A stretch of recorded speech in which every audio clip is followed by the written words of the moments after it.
Former Fox News host Andrea Tantaros has followed Gretchen Carlson in suing Roger Ailes for what she claims to be sexual harassment by the ex-Fox News chairman. Now, the new allegations that are contained in this lawsuit also adds in that high-ranking executives had fostered a newsroom culture in which this kind of behavior, not just the behavior of Roger Ailes, but the behavior of other hosts and other people in the network, which I'll get to later, had been able to flourish.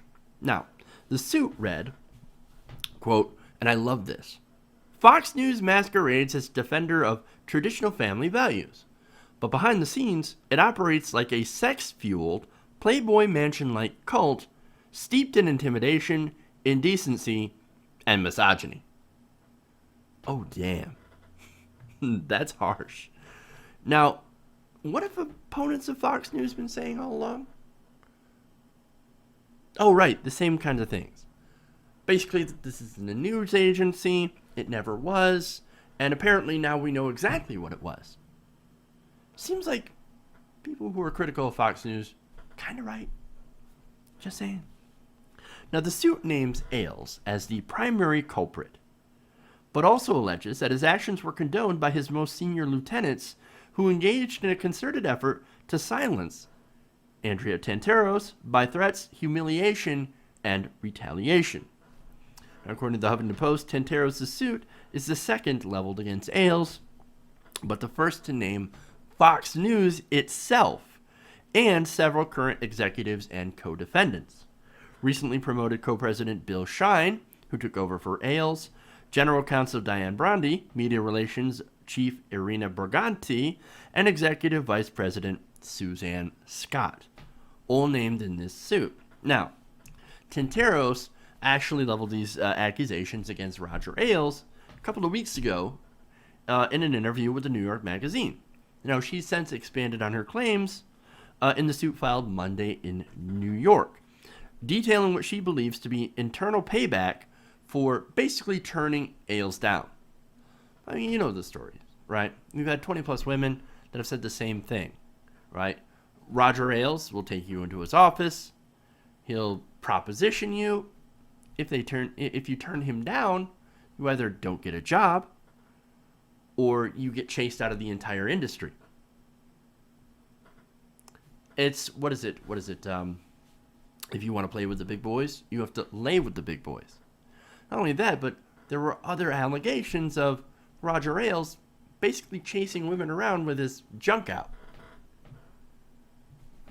Not a good visual, by the way. Not a good visual. Now, in the suit, Tantaros describes, rather accurately, I would think, in my opinion, Ailes as a sexual predator who made inappropriate comments about her body and asked her to twirl for him in his office. Once again, it kind of correlates with the stories that we've heard before. You know, turn around for me. Let me see them legs. Let me see that ass. Once again, it kind of, we've heard this before, so there's nothing too new on the allegations against Ailes himself. Now, he also said, I bet you look good in a bikini during one alleged conversation with Roger Ailes. Now, she also described Ailes, known for making terrible comments, right, insensitive and homophobic comments, as making unflattering remarks about her Fox News colleagues. Now, I have a list of some of the stuff from the lawsuit that apparently Roger Ailes had allegedly said about other people at Fox News. For example, one of the things that came up is Greg Gutfeld actually gay? What a weird question. Where does that come from? Not only that, but is Dana Perino a lesbian? Also brought up by Ailes, allegedly. Or, a better theory, what if Dana Perino and Greg Gutfeld are sleeping together? There's more. Are Kimberly Guilfoyle and Eric Bolling sleeping together? Do you notice like a theme? This guy's sex obsessed. Next one. Kimberly Guilfoyle is apparently easy. Oh, red flag, red flag, red flag. Don't want to know. Here's some other stuff, some non-sex stuff. Shannon Bream which is apparently another host on Fox, has an annoying voice. Referring to Monica Crowley, Ailes reportedly said, "If I ever had to go on a date with her, I'd jump out the window." Referring to Gretchen Carlson, "She's nuts." Now, that we've heard before from some of the other reports. Referring to Catherine Herridge, who also works at Fox News currently, "She's a stalker." And, something interesting, Harris Faulkner has to be careful. She has the tendency to look like the angry black woman. Oh, man. And finally, another one that's reported in here is that apparently, according to Ailes, he was upset that Maria Bartiromo has gotten fat. Oh, man. Oy. What a lovely human being Roger Ailes is, by the way. Look, I'm not saying that Andrea Tantaros is a wonderful person either.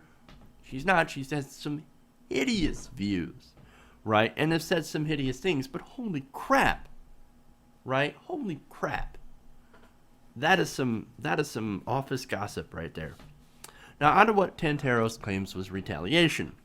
Now, Tantaros alleged that she was reassigned from her job on The Five, which aired at a more coveted 5 p.m. time slot, to a noon program, outnumbered, because she had turned down Roger Ailes' advances. Fox News, however, has claimed that Tantaros, who was taken off the air for several months, or who has been off the air for several months, breached her contract by not receiving necessary approval to work on a book.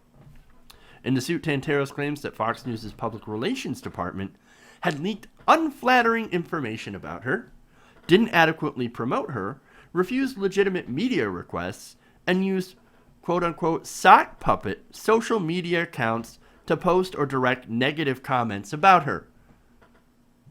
They're bringing out the trolls, man. Wow. Now, the PR department, under previous chief Lewis, reportedly posted pro-Fox comments on news articles using these sock puppet accounts. Ailes also reportedly orchestrated his own anonymous media pushback operations through The Cable Game, which is apparently a blog that ended up hyping Fox News and himself while smearing rival hosts and media reporters deemed critical of Fox News. This is a dirty, dirty operation, man. Dirty. Now, Tantaros alleged in the suit that Brigante had a retaliatory media vendetta against her, and that Bill Shine, ignoring her complaints, once described the PR chief as like a rabid dog on a chain that we can't control. The former Fox host labeled Shine as Ailes' co-conspirator in overseeing what she calls a toxic workplace culture. Now, it's not just Ailes, not just those guys, but she also goes on to name former guest hosts and contributors. In the suit, Tantaros names Fox host Bill O'Reilly and described him once as asking her to stay with him at a, quote, very private place in Long Island and expressing a desire to see her as a wild girl. Oh, I know you got a wild side there, girl. Come to my place in Long Island. I'll show you. I want you to show me. What do you think that means? Of course it means have sex. That's pretty obvious. And it's not just O'Reilly. You also had a former Massachusetts senator and Fox contributor and overall sleazeball, Scott Brown, making, quote, sexually inappropriate comments about Tantaros, according to the suit, and once grabbing her waist while she was buying lunch. No grabby there for you, Scott Brown. Loser. Pathetic loser. Now, the suit claims that actor Dean Cain, now this upsets me, right? Because before I knew Dean Cain was like a super conservative, he used to be Superman. I used to watch that show, Lois and Clark, when I was younger. Don't judge me, okay? I thought that show was pretty decent. But apparently, Dean Cain, not a decent guy. Even without this, not that much of a decent guy. Anyway, she alleges that Dean Cain had touched her inappropriately during a January 14th, 2016 appearance on the show Outnumbered. Now, the suit claims that Fox News Media Relations Director Irina Brigante arranged for Tantaros to pose for a photo with Cain, which was then shared on social media with the caption, quote, things heating up between Andrea Tantaros and Dean Cain. Tantaros in the suit complains that this was plainly designed to further sexualize Tantaros' image. Well, look, to be fair, Ailes isn't the type of guy to hire you for your thoughts on complex social and economic issues. Look at the guys he hires. Steve Doocy? Brian Kilmeade. Probably two of the dumbest people on television. No, we know that from his hiring guidelines, Ailes would hire dudes that he could have a beer with, or he could sit through a baseball game with and not be annoyed. And for women, well, it's basically, hey, if you're hot enough for me to want to fuck, well, then I'm going to hire you. That's Ailes' hiring conditions. So it shouldn't be any surprise. But look, I'm not saying that anybody deserves that treatment. In fact, no employee ever deserves that treatment. Okay, at work. Nobody. And I'm not advocating for it. And I'm not saying, oh, I told you so. No, this is wrong. And I'm actually giving credit to Gretchen Carlson and now Andrea Tantaros for coming out and saying, hey, this is the atmosphere at Fox News, and it's not good. Well, I give them credit for coming out and doing that because it's still very difficult to do stuff like that in the media world. I mean, for years, for decades, this guy had absolute control, not just over Fox News, but he would make sure through his various contacts that you would never work in news again. This guy had a tremendous amount of power. So for those who are like, they didn't come out soon enough, they get no credit. No, they get credit because of the atmosphere that they have been in. You don't understand how bad cable news is. I don't understand how bad cable news is. I didn't think it was this bad until these leaks came out, or these lawsuits came out. It's bad. And it should be no surprise here about Ailes. As I've mentioned, these kind of allegations have been coming out one after another, all about Roger Ailes. You've got over 20 women that are saying the same thing. And then you also had Roger Ailes stepping down. Now he's advising Trump. But like I told you, this is the kind of culture that they've created over at Fox News. And it's not just going to be gone, or it's not, as soon as, Ailes leaves. It didn't disappear when he left. It's still there. And him being gone doesn't solve that toxic culture of misogyny and retaliation. And of course, it also makes you think, if it's so widespread, why did these women stay for so long? Well, I just mentioned, because it's like that in a lot of different places. And Ailes had so much control over the media landscape that where could you go in conservative media?